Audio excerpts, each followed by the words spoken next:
সিংহা সবাই কয় ওয়া আলাইকুমুস সালাম ইয়া রাসূলুল্লাহ ইয়া হাবিবাল্লাহ ইয়া সাইয়্যিদুল মুরসালিন ইয়া রাহমাতাল লিল আলামিন ইয়া শাফিয়াল মুযনিবিন ইয়া আশরাফুল আম্বিয়া। এইভাবে বলেন ও নবী, আমি আপনার প্রথম সালামই শুনেছি, কিন্তু জবাব দেন এখানে জানেননি।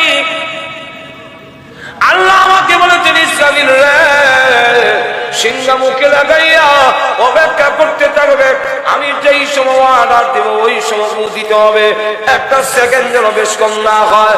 আল্লাহর নবী, আমি জানি না কোন সময় আল্লাহ হুকুম দিবেন, আপনি যে আমাকে বারবার সালাম দিচ্ছেন, আমি যদি বলতে যাই ওয়া আলাইকুমুস সালাম ইয়া রাসূলুল্লাহ ইয়া হাবিবাল্লাহ, আল্লাহ যদি আমাকে হুকুম দেন ইসরাঈল রে সিংহায় মুখে আল্লাহর হুকুমটা পালন করতে দেরি হবে বলে এতক্ষণ শুনেও আমি আপনার সালামের জবাব দেই নাই।